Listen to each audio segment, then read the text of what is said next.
Okey, Assalamualaikum warahmatullahi wabarakatuh. Subjek hadis, belajar tahun 1. Buka buku hadis, buku teks Ni buku teks hadis. Buka muka surat 13. Okey, hadis ni yang lepas Ustazah buat ulang kaji sikit.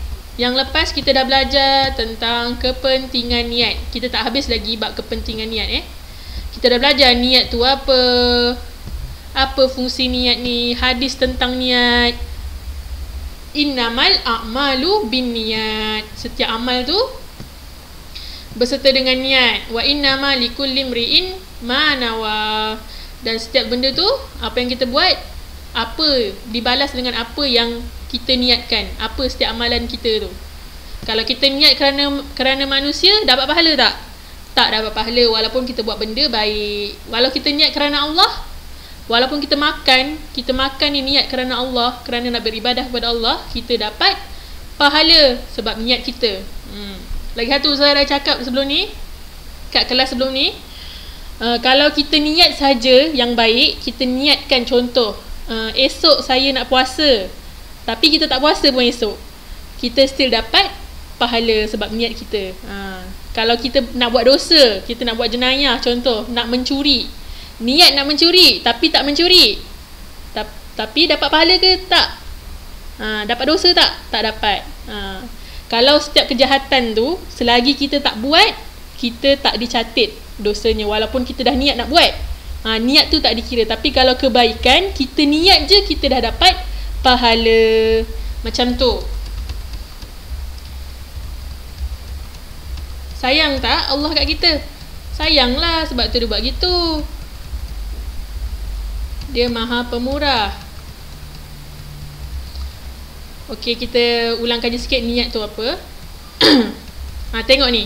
Niat juga akan membezakan antara perbuatan biasa atau dikira sebagai amal ibadah. Contoh yang macam Ustazah kata tadi, makan. Makan ni bukan ibadah kan? Bukannya macam solat, macam mengaji, bukan. Tapi kalau kita makan, kita niat kerana Allah Subhanahu Wa Taala, kita makan kerana Allah, kita mengemas kerana Allah, dia dikira sebagai ibadah. Kalau sebelum ni kita ada belajar ibadah khusus, ibadah umum.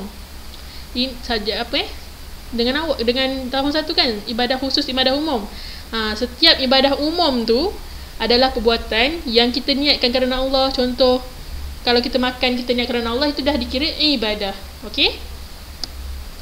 Contoh lagi, kalau adat beza adat dan ibadah. Kalau adat, contoh adat Melayu, pakaiannya macam mana? Adat Melayu pakai baju kurung kan. Kalau kita pakai pakaian Melayu kerana adat, tapi kita tak niatkan kerana Allah, kerana ingin menutup aurat, ia jadi adat saja. Kita tak dapat apa-apa kita buat gitu. Tapi kalau kita tahu pakai pakaian Melayu ni, adat Melayu ni memenuhi syariat, menutup aurat kerana Allah, kita dapat pahala, dikira sebagai ibadah. Macam tu, okey? Okey, ni kita dah masuk ibadah pun, kita dah ni tujuan sesuatu amalan baik jika diniatkan kerana Allah, itu adalah niat. Okey, yang ni Ustazah tak baca lagi. Ini sedikit cerita kisah dengan betul-betul. Pada zaman permulaan Islam, masa baru-baru Islam datang, ada seorang lelaki telah bertunang dengan Ummu Qais. Apabila Ummu Qais berhijrah ke Madinah, lelaki tersebut turut mengikut hijrahnya kerana berniat ingin menikahinya. Hijrah lelaki tersebut tidak ikhlas dan bukan kerana Allah, tetapi diniatkan kerana Ummu Qais. Oleh itu lelaki tersebut digelar Muhajir Ummu Qais. Ini adalah kisah berdasarkan hadis yang kita baca sebelum ni. Hadis tentang niat yang kita belajar tadi. Mana tadi hadisnya? Ni hadisnya. Sesungguhnya setiap perbuatan bergantung dengan niatnya. Kenapa keluar hadis ni? Rasulullah berkata macam ni sebab Ummu Qais tadi itulah. Sebab lelaki yang suka perempuan bernama Ummu Qais. Sesiapa yang hijrahnya kerana Allah dan Rasulnya, maka hijrahnya menuju keredaan Allah dan Rasulnya. Dan sesiapa yang hijrahnya kerana dunia yang dikehendaki atau kerana wanita yang ingin dikahwini, yang dia nak kahwin dengan wanita tu, sebab tu dia berhijrah, ia akan dinilai sebagaimana yang dia niatkan. Sekarang ni, pada waktu tu Rasulullah berhijrah atas perintah Allah. Hijrah ni apa? Hijrah ni berpindah. Pada zaman Rasulullah ni, asalnya Rasulullah dan kaum muslimin berada di Mekah. Allah perintahkan untuk berhijrah, berpindah ke Madinah. Okey, ini adalah salah satu ibadah lah, sebab kita menjalankan perintah Allah. Kerana pada waktu itu menjalankan perintah Allah. Kerana Allah lah, berhijrah kerana Allah, berpindah kerana Allah suruh. Tapi lain pula dengan seorang lelaki ni. Dia berhijrah kerana ada perempuan yang dia suka kat situ. Perempuan yang dia suka tu pun berhijrah ke Madinah. Jadi dia pun nak ikut perempuan tu, nak kahwin dengan perempuan tu. Jadi niat dia dah lain. Niat dia bukan kerana Allah, niat dia kerana Ummu Qais tu, perempuan tu. Jadi dia tak ikhlas berhijrah. Jadi kat situ dia dikira macam mana? Kalau bukan kerana Allah ni dah bukan dikira ibadah. Kerana manusia lain dah bukan dikira ibadah. Okey, seterusnya. Ikhlaskan niat kerana Allah Ta'ala dalam amalan seharian. Semasa belajar, masa awak belajar ni ikhlaskan kerana Allah, baru dapat pahala. Jangan rasa terpaksa. Ustazah pun ingatkan diri Ustazah juga, sebab Ustazah pun belajar juga. Belajar, keluarkan duit lagi. Jadi kena ikhlas. Kadang-kadang memang tak ikhlas. Kadang-kadang mengeluh sebab banyak masalah dalam belajar semua tu kan. Dengan universiti sekarang COVID, banyak mengeluh. Kalau boleh elakkan. Kalau dah terbuat juga, dah mengeluh juga, dah tak ikhlas juga, minta maaf, minta ampun pada Allah Subhanahu Wa Taala. Semasa bergotong royong, niatkan ikhlas kerana Allah. Bantu ibu bapa, jangan terpaksa. Bantu dengan ikhlas, baru dapat pahala. Kalau tak, sia-sia je awak buat. Awak tolong mak ayah awak, tapi awak tak ikhlas. Awak monyok, buat tak ikhlas.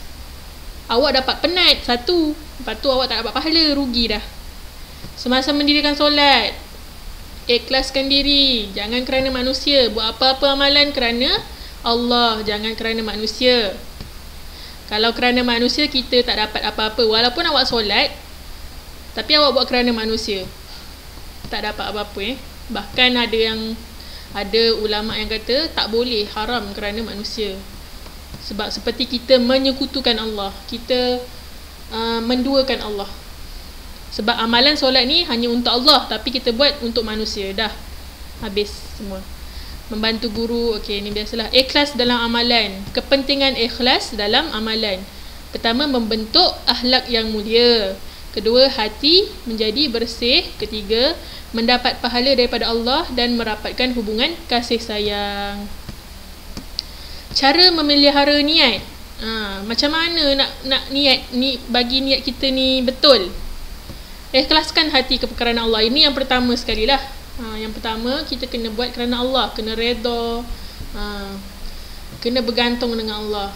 Dan berdoa kepada Allah supaya hati kita ni sentiasa ikhlas kerana dia. Buat apa-apa kerana Allah. Kita kena banyak berdoa. Sebab kita ni manusia biasa, kadang kita pun tersalah laku. Hati kita ni banyak hasutan, semualah. Tidak mengharapkan balasan. Buat sesuatu tu tidak mengharapkan balasan. Tolong orang tak mengharapkan balasan. Kalau tolong mak ayah, jangan minta upah. Itu tak ikhlas namanya.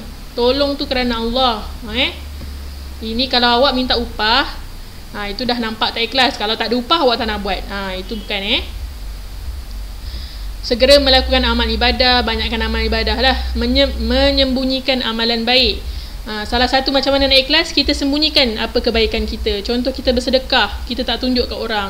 InsyaAllah kita boleh ikhlas kerana Allah. Kalau orang nampak kita sedekah ni, kadang kita rasa lain. Kita rasa riak. Kita rasa nak tunjuk-tunjuk kita punya kebaikan. Itu dah jadi tak ikhlas lah. Beribadah waktu pertengahan malam. Ini macam Ustazah kata tadi, berdoa supaya kita ikhlas. Okey, itu saja. Ini akibat tidak ikhlas lah. Allah murka, ibadah jadi sia-sia. Tadi Ustazah dah cakap. Okey, itu saja. Assalamualaikum warahmatullahi wabarakatuh.